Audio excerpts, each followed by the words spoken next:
Welcome to episode 3 of Game Surgeons Podcast, a podcast series where we dissect video game mechanics and the ways that they interact and intersect with each other and with the narrative being told. My name is Shane and I'm here with Kyle. Hey, how are you going, Shane? I'm doing wonderful. I'm ready to chat tonight. What have you been playing this last fortnight? Oh my gosh, so much Pokemon.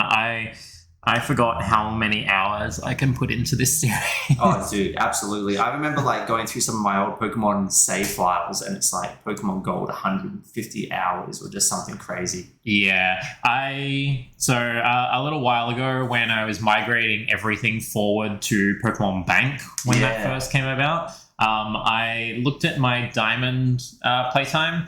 And it was 410 hours. 400? What do you do for 410 hours? I don't know. That's a lot. I have no idea. You complete the Pokedex. That doesn't take 400 hours. What do you...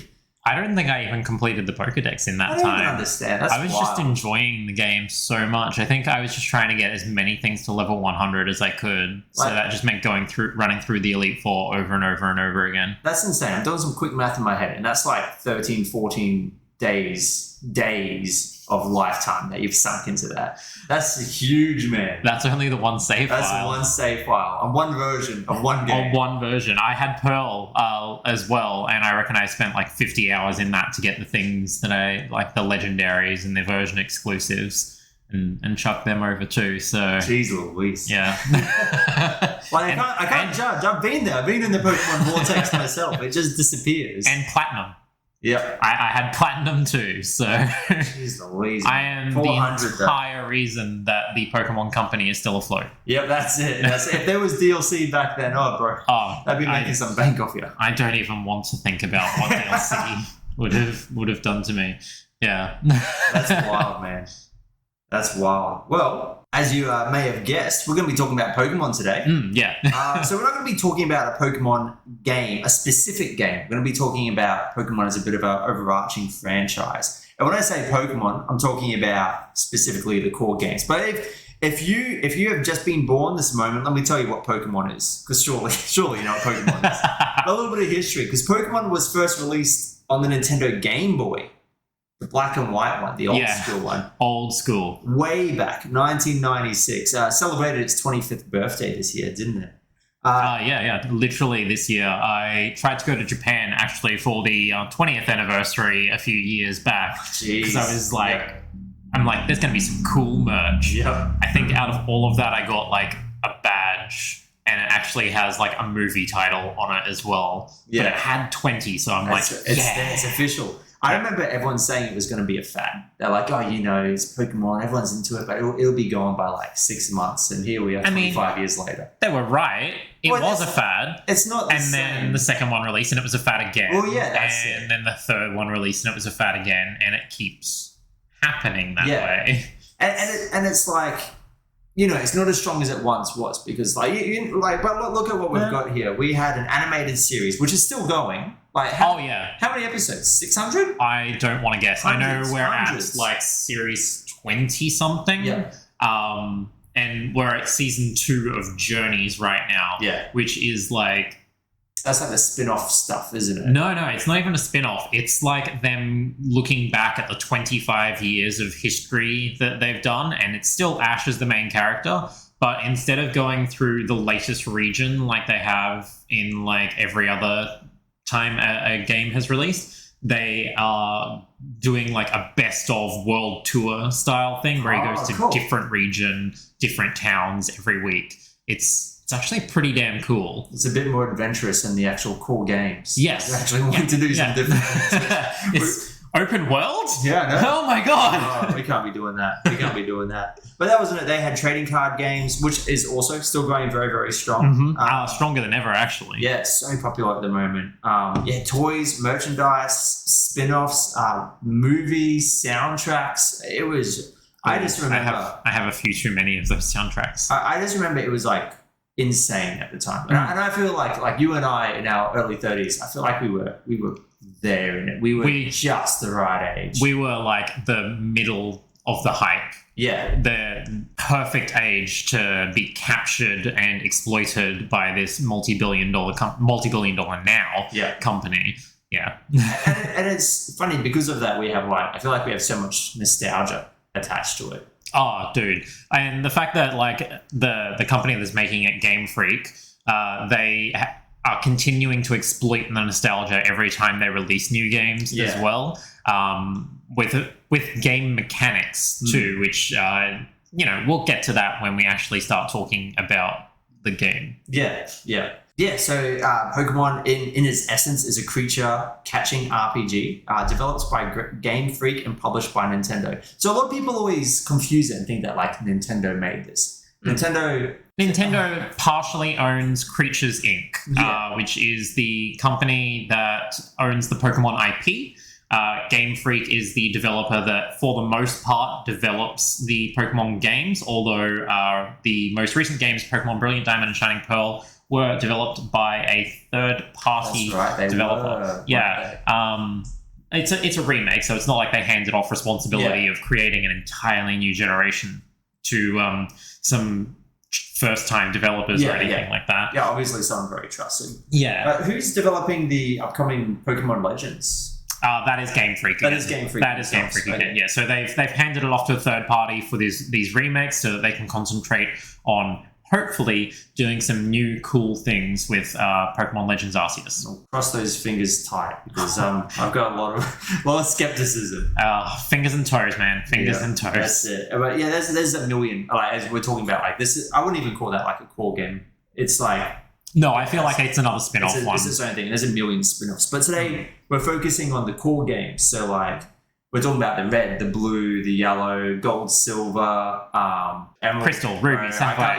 I'm looking at you for this one. You're the right guy for this. I know all of this far too well. I've owned most of these, even across the same generation. So since the beginning, like, those games have always had, like, these core things of, like, exploration in the world, like, battling and collecting the Pokemon. Like, that's always been a very core thing. Even from the very, very start, like, Pokemon Red was janky. It's wild to look back at now and be like, that game was a mess, but what a beautiful mess. But it had such a good template, such a good blueprint that they could just release the same game for 25 years. Given the ambition of the project to have literally 151 unique characters. Yeah, huge. To like on the Game Boy to like battle across the entire game, and we're talking like a 60-hour RPG here too. So it's not like it was like a short game. With how few glitches they have, that's genuinely impressive. Yeah. Like I didn't run across a single glitch while playing normally. And don't get me wrong, there are a few there, and they break things. But, like, if you're playing the game normally, if you're playing the game just as a regular player, chances are you're not going to come across them. Chances are you're going to have a great time. It just, like, blows my mind, like, just remembering, like, what other games were on the Game Boy. Like, comparing it to everything else that was out in the market. Like, even the RPGs were so limited. Like, Final Fantasy Legends, that sort of stuff. And those were, like, fine, but, like, Pokemon was just such a next level type of game. I honestly don't even remember any other games for the Game Boy. It's honestly like, for the big ones, we're talking like Donkey Kong 94, Link to the Past, Link to the Mario Past. Lands. It's like, I didn't remember a Donkey Kong game on the Game Boy. That game ruled, man. But it was just wild what they did on the Game Boy with Pokemon. Like, it honestly deserved all the success that it got. If for those that are listening, if you haven't figured out by our tones, Kyle and I are coming from very different places with Pokemon. so we both grew up with it. We're both like the same age. Like, I loved the first generation, and I even more so love the second generation. I loved those ones so much. Yeah, Gold and Silver are actually true classics. I loved it. And again, I was the perfect demographic, but I don't know. It felt a bit too, when the third generation came along. This is so silly. Third generation came along, and I'm like, here I am playing Golden Sun, and I'm like, I love Golden Sun. And then I look at Pokemon, and I'm like, this looks butt ugly. It looks so, like, graphically, it's so mundane compared to Golden Sun, and that was enough to make me skip that generation. So it's weird because I don't disagree with you. I think Golden Sun looks spectacular. but it feels more like a stylistic choice to me than anything else. I think the biggest reservation that I have between the two of them is, if Golden Sun was doing diagonal walking on the Game Boy Advance, why could Pokemon not do that until the Nintendo 3DS? Yeah, this is going to be a recurring theme. Yes. Oh my gosh, yes. So, I'm not a Pokemon hater by any means. And I did play quite a few of the games, since then. I played X and Y a lot, but that was my last one. So I've missed a couple of generations. You haven't missed much. Apparently not. But Carl, tell me, what are your experiences with the core Pokemon games? Where are you coming from? Yeah, so I don't want to say missed the craze. I think I was right in the middle of it in terms of being surrounded by Pokemon at the time of release. But I didn't actually get a Game Boy and a Pokemon game until 2001. So that was not long before. Sorry? Was that third gen? So it hadn't quite come out yet. Okay. Yeah. So for Christmas that year, I got a Game Boy Advance and I got Pokemon Blue and Pokemon Silver. So I have played and have a connection to all of them. Oh, I had no idea. I just assumed you were there from the beginning. No, man. Mum's a pensioner. Just do what you can. Exactly. I didn't quite have that far-reaching back exposure to it, but my cousins had Game Boys earlier than that, and so I would ask if I could play every now and then, and I just wouldn't save so I didn't screw up any of their progress or anything like that. Which is how Mum knew what to get me, right? Yeah. Yeah. Oh, can I just tell a quick story? This is so out of the theme of this podcast. Yeah, dude, so my older sister was dating this dude, and he was no one liked it. My parents they were this guy's a dropkick, but they broke up, they would fight, and then they'd get back together all the time. Mm-hmm. And then one day, he just found my Game Boy, and he's like, oh, I'm just going to play Pokemon. Just without asking me, of course. I'm like a little kid. No. Starts a new game. No. Plays for 5 minutes, saves, and then bounces. So you got rid of my save file. I can't believe this dude, man. What, okay, your parents were right about him. Yeah, they knew what was up. And from then I was like, no, this guy's no good. Chaotic evil. So this is this is trauma that surfaces. So I just needed to I understand. But please go. Please go on. So my connection is actually, strangely enough, to Gen 3, because that was the first new ones that I got. And it was the first one that I paid for myself. I actually saved up my pocket money every week for a little over 3 months to get Ruby when that came out. So despite 8 out of 10 too much water, it was one of my favorites for the longest time, just because I just had such a raw emotional connection to it. Then Diamond and Pearl came out. I had a part-time job at the time, and I quit my job the day that Diamond came out because I knew that I was going to be spending all of my time playing this game. That's so teenage priorities. Yes. It's just I can't work anymore. Got my game. Yeah, absolutely. I think in retrospect it was a mistake because I think Formal was coming up as well, and therefore I could no longer afford Formal. But you got your Pokemon. I got Pokemon. That's important. Yeah. Hey, I put 400 hours into that game. Yeah, well, dude, who's laughing now, Formal? It was worth it. I didn't spend 400 hours at the Formal. Exactly. What'd you get, 5 hours tops? I think you're the real winner. Exactly. Black and White came along. It was something. They tried to separate it from the rest of the series, which I really appreciated, but it ended up too close to the series, somewhat ironically, and I'll discuss that a little bit later. Yeah, I remember that with a lot of the new Pokemon just really felt like stand-in. Yeah, it's this is the new Pidgey, this is the new Rattata. Literally that. Very, Everything in that game was just a reskin of another Pokemon from the first generation. And I was just like, okay, cool. I'm so glad that you guys like did wholly new Pokemon for this game. Like, there's nothing from older generations. Yeah, not till you finish the game. Until after you finish the game, which is really brave. Yeah, I loved that, and the designs were actually like really good for the most part too. But then you like sit back and look at the wider picture, and you go, well, that's this generation's Rattata, and that is this generation's Pidgeot. Yeah, like blatantly, it's very black and white. Oh, dude, I don't think we can top anything else that's been. Thanks for listening, guys. I think we just have to end it here. Gen 6 came along, and which one's that?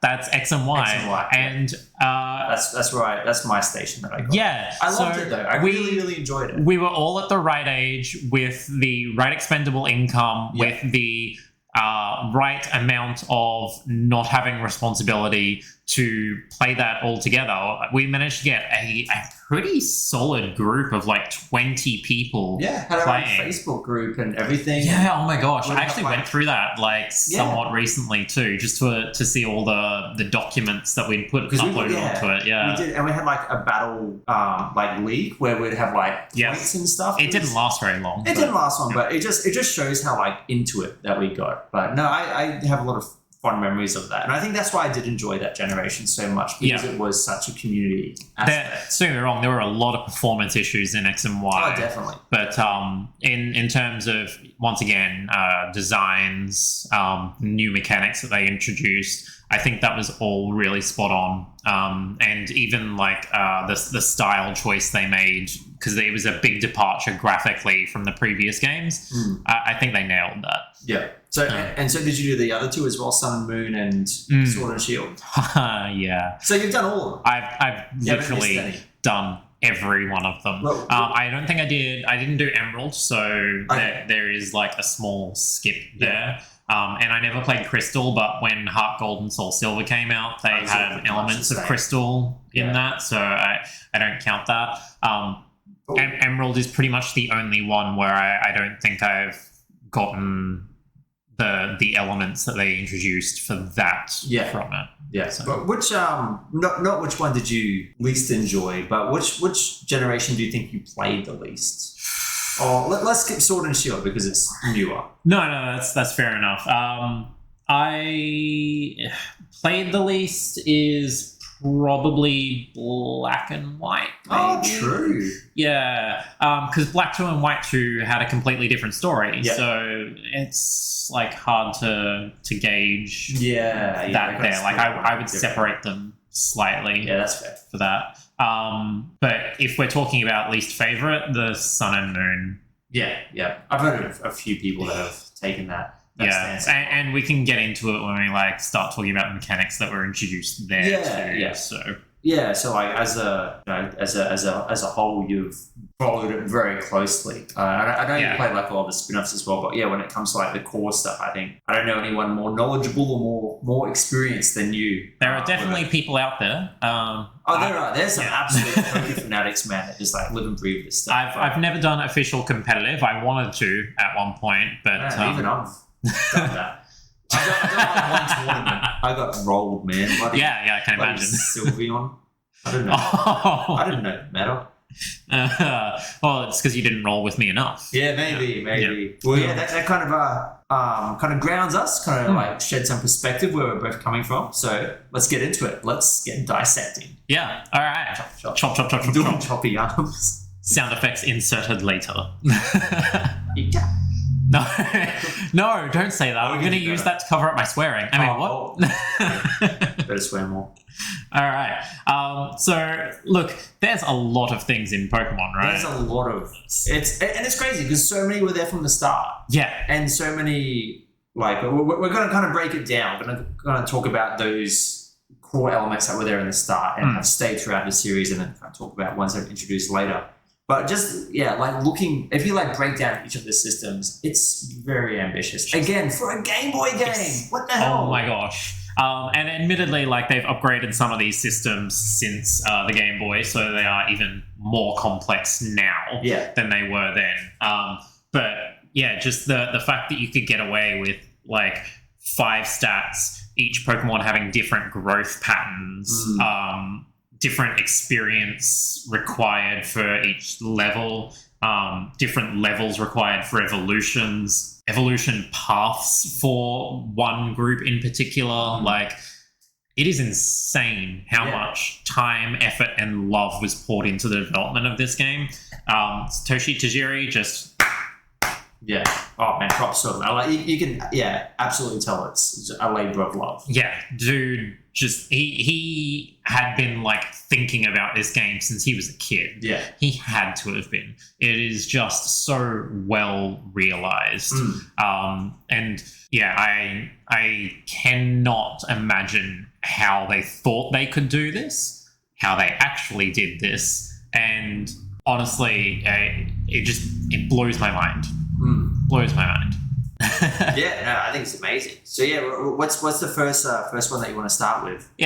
So like I said, we literally have a list here. And I think we try not to do this for our other recordings.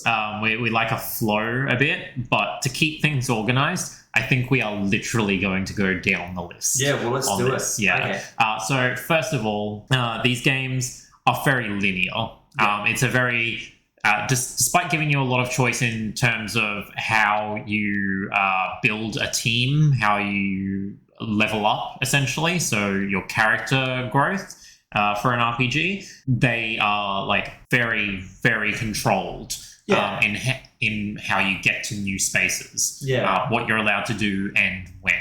Something I do like about Pokemon though is that there's not really a point of no return. Although you've always got your next thing you need to go to keep progressing. You can always get back to the area that you've been. Yeah, and I know that I certainly did that quite often, and that makes it feel like an open world. Yes, well, not in a literal open world game design, but like a world that's just large, it's sprawling, and it just sucks you into it.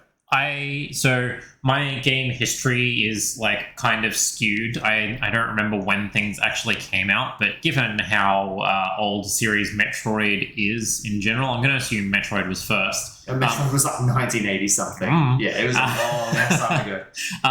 It didn't get good for a long time. That's a whole other debate.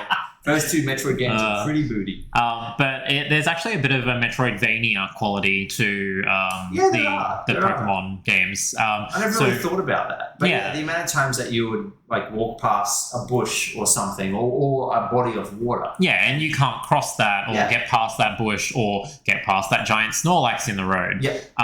But you get a new ability or an item and then you can get past it. Yeah. So there is that sort of gain abilities, get access to new areas type things that Metroidvanias had going. Yeah. That said, Metroidvanias tend to be more open about where you can go beforehand, mostly as a means to sort of confuse the player and drag out gameplay a little bit. But, you know, whatever. To each genre their own sort of thing, right? But yeah, in Pokemon it is literally just to gate progress so that you don't go to an area that you're not supposed to have gone to yet. Yeah. And they did that with these moves called HMs or hidden moves. For the most part, there's the Poke Flute as well. There's a very small amount. Like the Sylph Scope and the Poke Flute. But a large majority of them can be interacted with actual moves, which you teach the Pokemon. Which is amazing as well, by the way. I think that's so smart. Genuinely, the only game I can think of that does that that's not Pokemon is Golden Sun. Yeah, and they do that very well. Yes. And we've talked about that, like how much we love that. Oh my god, I can't wait until we do that. But I love the idea of these HMs because they're these moves that you can teach to Pokemon. You can literally use them in battle. Most of them are like pretty garbage apart from Surf. Surf. But it's like you've got these moves that you can use in battle, but then also in the overworld. Yes. And like that's so good because it gets rid of this. If you had it separate, it'd be like compartmentalizing these two things. But it's like a bond that connects the battle system and the adventuring part. Yes. And it just makes the adventuring like so much grander. And it gives a bit of a gameplay trade-off as well, because as you said, most of those moves are pretty trash as battle moves, right? Unfortunately. But you have to have a Pokemon with you that has these moves so that you can get to new areas when you need to, right? And so it's kind of clever in a way and kind of really annoying too, that you constantly have to juggle having this thing on your team that is basically of no use to you. Apart from the overworld stuff.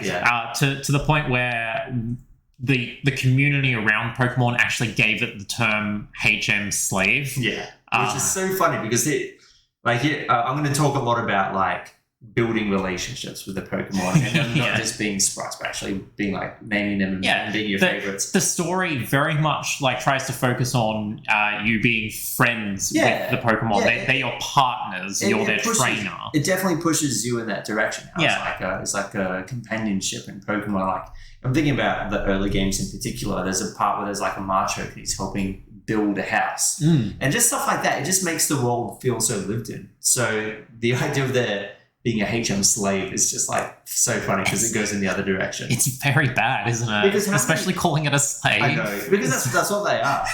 Because how many HMs did we balloon to? There was somewhere. So the worst game for it was Gen 4, Diamond, Pearl, and Platinum, and there were 8. Obviously, you don't need all 8 at once. But damn, that's a lot. And then there are other moves as well that were TMs, technical machines. That could be used outside of battle as well. But teleport. That's right. What was the other big one? Flash. Yeah. But they're not like as super major. They didn't seem to gate progress. Teleport especially, it was essentially a runaway card, a getaway free card. Pretty much just like escape rope usage. But that's cool. An escape rope that used in battle as well. I actually really like that idea because again, it just makes it more lived in. Yeah, absolutely. And at least with TMs, they could be overwritten. Which is something you could not say for HMs. In fact, I don't think they even had the move deleted. In the originals. Not for a while. Yeah. Something that Pokemon is especially the first ones, are very notorious for the random encounters. Like the amount of times you've run into a Zubat for like the millionth time, and you're just like, I'm sick of this. Yeah. I think it's slightly overblown. It was like always in the genre. Like that's what. Yeah, absolutely. That's what JRPGs especially are. And there's worse games than Pokemon. Like, trust me. Like literally all of the Final Fantasies. Yeah. At least in Pokemon, when you are random encountering, you're in an area where it specifically delineates that random encounters can happen here. You're in tall grass, you're in a cave. Or in water. Yeah. These are areas where Pokemon can appear when you're just on short mown grass. Just chilling. You don't need to worry about anything. You do not need to care. When you're in a town, it doesn't matter. In a Final Fantasy game, don't get me wrong, obviously cities and towns are separated from the regular monster encounters, but you can be literally anywhere on the overworld in a Final Fantasy game, and there's a random encounter. There are some pretty bad random encounter games in the Final Fantasy series. Even like before the aforementioned Final Fantasy Legends, like it was just bombarding you with like random encounters. Because the game wasn't super long. Maybe it was like a way to extend the life of the game, right? Pokemon, certainly had a few, but it was the norm for the time. Yes, and again, I feel like it's something that works specifically for Pokemon too, and this is something I want to discuss when it comes to the later ones because they changed it. They have changed it a little bit, and so I'd like to make some comparing and contrasting there when we get to it. In terms of the encounters as well, though, what happens when you actually get into combat? So for Pokemon games, you have 4 moves that you can use. Each of those moves has a certain amount of points where you can actually use that move. And it is turn-based. Yeah. So like the points are essentially like the mana. But yes. But each move has an individual mana. Yes. Rather than just one Pokemon having like 20 mana and every move just takes 2 or 3. Yeah. It is exactly that. So if you run out of these mana points, then you have to struggle to win the battle. Literally a move called struggle for when you completely run out of points. Yeah. And it hurts yourself too, so there's a decent chance that that's the end. I found that system really interesting with just specifically about the PP, the PP. And that's why I was avoiding saying it. the mana system that they have. Like so rarely would I run out of mana. And I almost feel like it was the game's way of kind of differentiating which of the really strong moves, because just at a glance you're like, Hyper Beam, I can only use that 5 times. Yes, it must be super strong. Moves have like less Scratch, which is like 30 or something. I think so, yeah. Something like that. 25, something like that. But yeah, that's essentially the gist of it. Your really strong moves tend to have 10 or less for PP. Yeah. Nice. And your weaker moves, 25 to 30. Yeah. I think I've seen one move at 35 as its like base power points, but I don't think I've seen any go higher than that. And with the combat, it would it leans really heavily on the scissors paper rock system. But imagine instead of scissors paper rock, you have 15 different things. Was it 15 in the original? I think it was 15. That sounds about right. And then they added, I think, 3 more types. Because I think we're up to 19 total now. Yeah, it was crazy. Because I remember, like, it came, like, again, talking specifically about Red and Blue, it came with, like, the instruction manual. The instruction manual was, like, 60 pages long. Remember instruction manuals? I know. I loved them. I missed them so much. But there was this one page where it had, like, this giant graph cross-section about what's good against what and what's bad against what. And I just had that bad boy open all the time. I was studying. Like, and now you have to go on the internet to find it. I know, but at the same time, I feel like most of it is somehow still in my brain. Oh, yeah, absolutely. Apart from, like, there's a couple where I'm just like, I have no idea what steel does. Well, they've changed things. And they have altered it slightly as well. So the original Pokemon games, psychic types had no weakness. Yeah, that's kind of cool. Yeah, cool. Like literally no weaknesses. And then I think they made it weak to Bug for the release of maybe Yellow, but it maybe didn't happen until Silver. My favorite was Dragon, because you can have a Dragon type, which is resistant against like all of your starter Pokemon, which is kind of cool. It means you have to do different ones. It's weak against Ice, but the important thing is it's weak against Dragon. There's a single Dragon move in the first game. And that dragon move only does 40 damage. It's a set damage. So what a farce.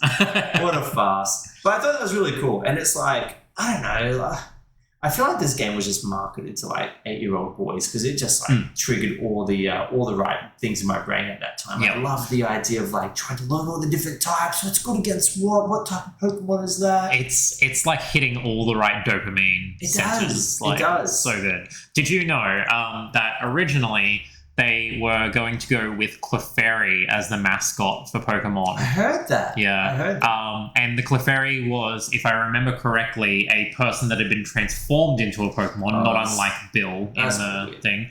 And they were vulgar.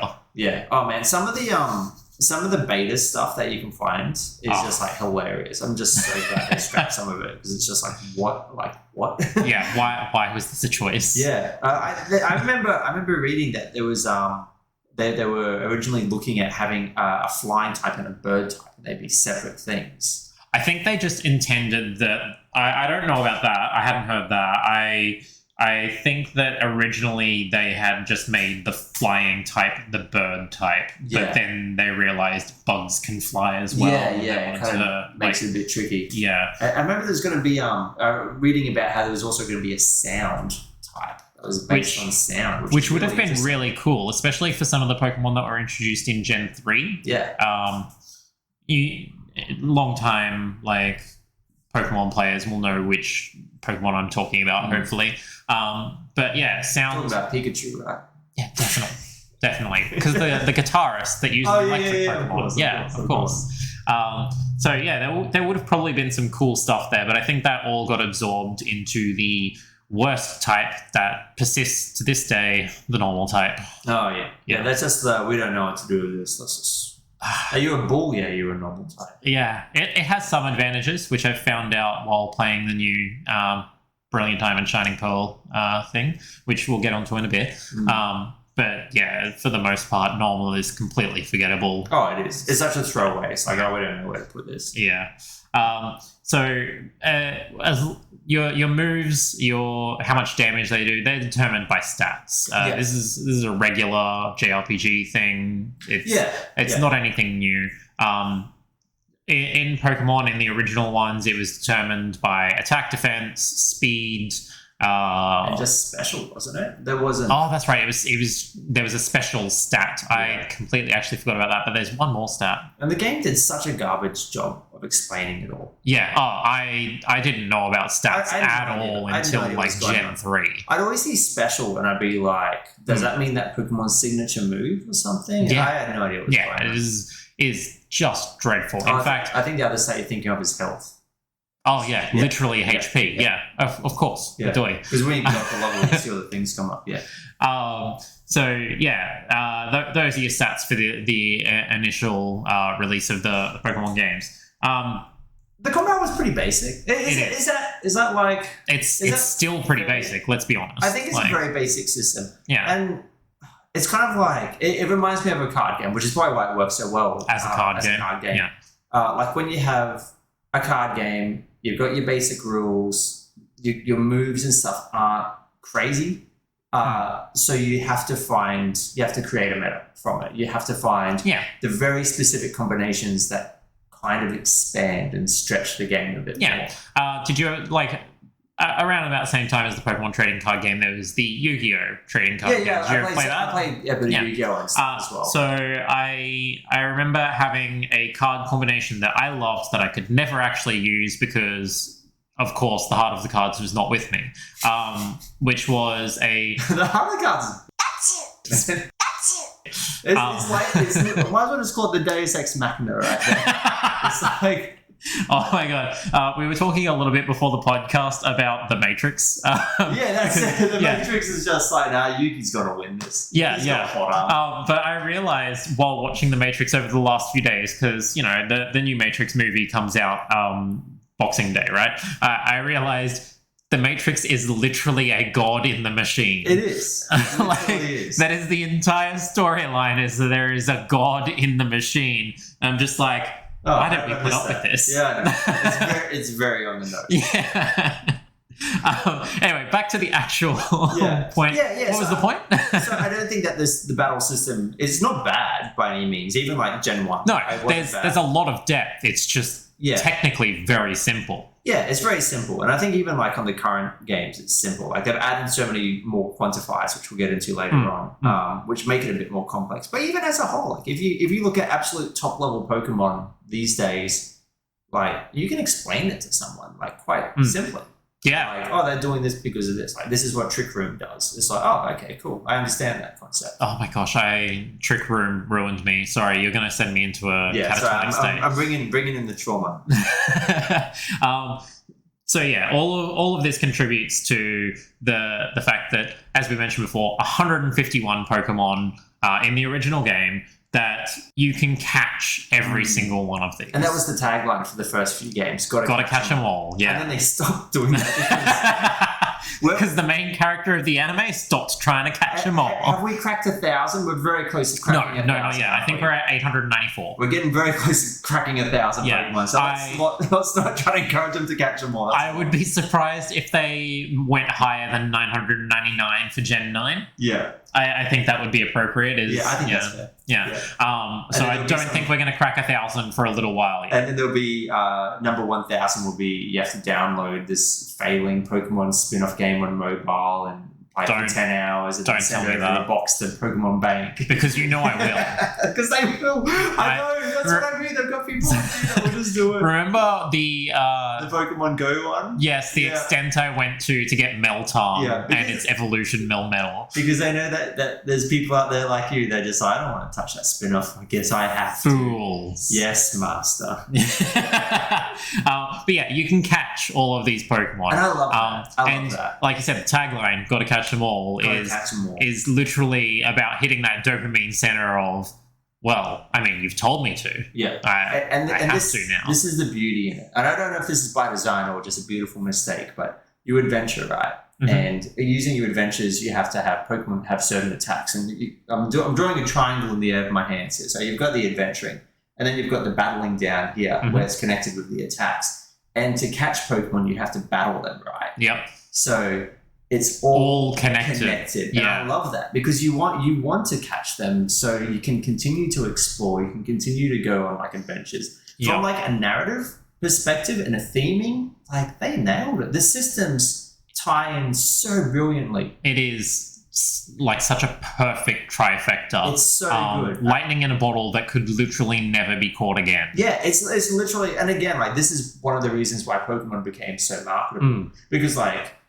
you know, even if they didn't have the stellar creature designs, like that's such a cool system. And then you put like the Charmanders, the Charizards, the Pikachus, these like here's the cool marketable ones. These Pokemon which like so many people know. I could these Pokemon that get new forms every single game because they're the marketable ones. Everyone knows like Charizard, Pikachu, Mewtwo. I feel like those are the three of the most well-known ones. You show so many people those. And I just think that's so clever. And the idea of like catching them. And again, like although we're using the term HM slave before, the game pushes this idea of like living in harmony with Pokemon. Yes. And like while you catch them, they become part of your party. They become your friends and your allies. Yeah. And I love that. I think it's really cool. Yeah, no, it's all so well done. And part of all of that, they didn't really hit on this in the first generation. But the legendaries, the mythical Pokemon, they eventually made them version exclusives. Yeah. Right? That people don't remember. That wasn't a thing in the first generation. You could get every legendary Pokemon in the first generation. They were version exclusive, like normal Pokemon. Yeah, because it was just the four. There was like the three birds, Mewtwo, and I guess Mew if you're going to count that. Yeah. That's a bit of a side thing. Yeah. But yeah, there were no version exclusive legendaries in the first game. It's never been the same since, has it? I cannot think of a single time where you've been able to catch all of them since then. Yeah, I'm pretty sure that like they've all. Yeah, that's really interesting. I never really thought about that, but I like that as well. Like the idea of like, you know, you're going through this like big dungeon and there's just like this badass bird sitting like essentially a throne, and you're just like, what is this? Yeah, fight it, and it's like one of the few not random encounters of the game, right? You can see it in the field. Immediately, you know it's important. It's like this is a big deal. Yeah, like, I hope you save beforehand. Oh my gosh, how many people didn't save beforehand? If you kill it, it's gone, man. Yeah, there's only one in the game. Oh, that would be devastating. But I like that as well. I feel like that. But yeah, the version exclusives were designed to foster a community, and that's probably the fourth part of this triangle, right?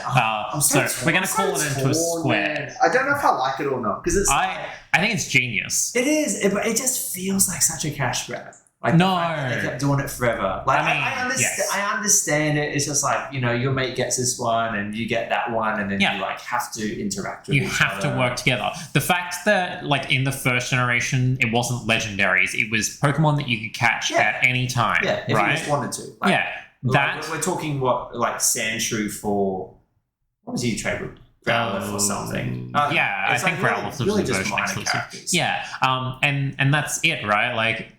That tells me in the first generation what they were thinking of was we want to build up a community here, because it's not about getting the only one of these that's in the game and then you have to restart if you want to get it again, because otherwise you're kind of screwed, right? You've just given your friend your Articuno that you can't get another version of and they couldn't get without you, sort of thing.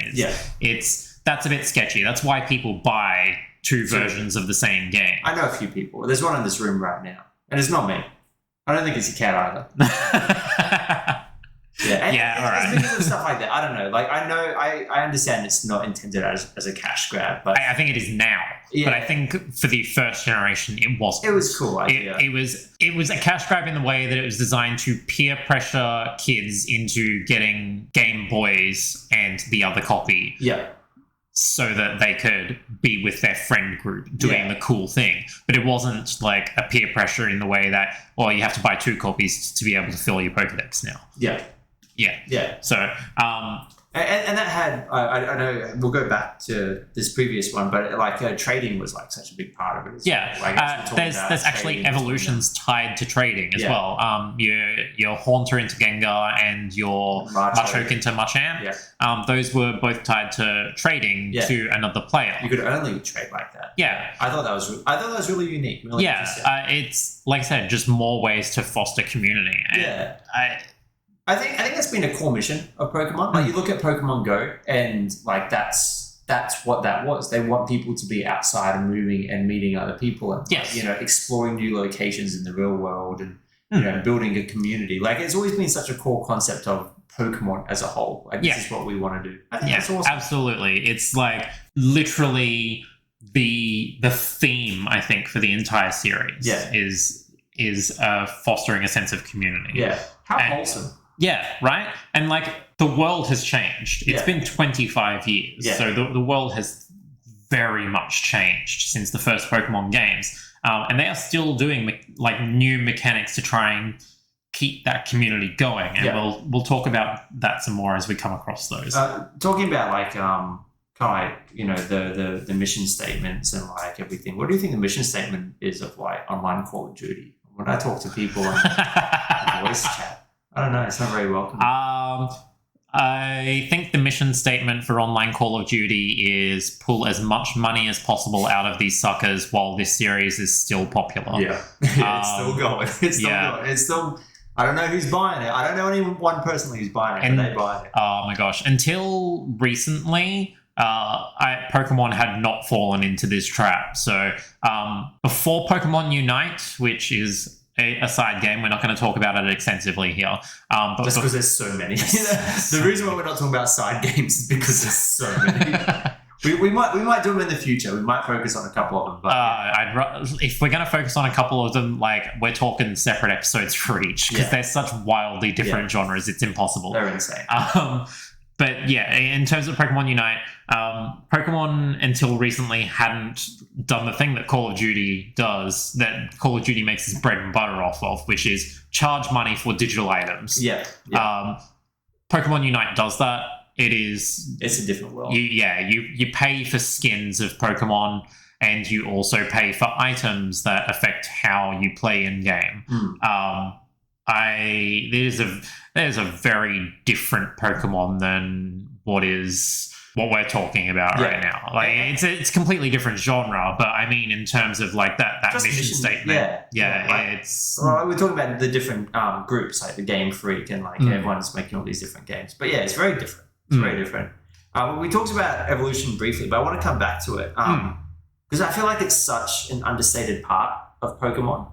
Like the idea of, you're journeying with these Pokemon as they go up levels, they may change form. Yeah. Like their entire sprite and name and identity will change. Yes, and that's reflected very much in the anime as well. Yeah, that's a big part of it. The personality of the Pokemon change when they evolve. I do wish that was something that was incorporated into one of the mechanics later on. Just a thought that had literally just occurred to me now. But yeah, evolution as a whole, a metaphor for growing up is great. Because like the game will give you, like, pretty much every game follows this exact thing, but they'll give you one of 3 Pokemon that you choose, and they always have 2 opportunities to evolve. So like you can start the game with your Squirtle, and as you're going through, it evolves into the War Turtle, and when you're getting near the end, it turns into Blastoise. So like, as you are journeying through this world, your Pokemon are journeying and changing and growing in front of you. They look different. They have different names. They have different stats. And I love that. Yeah. To the point where, like, some of the stats go down with evolution as well. Yeah, because War that form Turtle changes because they become bigger and heavier. The defense might go up, but the speed goes down. War Turtle to Blastoise, different base speed stats. Yeah. So I think it's really interesting. So I think like those, like as we said, there's a lot of core systems, but I think that those systems that we mentioned, those are the ones that kind of define Pokemon. That's like the core. And this is what has been built on for 25 years. Yeah, so. and they've all essentially continued with all of those, kind of deviating with a few little bits here and there, but as a whole, I think those are like the core things about what makes up Pokemon. Yeah, absolutely. And I think this is a perfect time for us to now take a break. We've been talking for like 40 minutes now. I know, it's funny. Here I was saying I'm the one that's skeptical about Pokemon, and I'm the one that's like just gushing about it at the moment.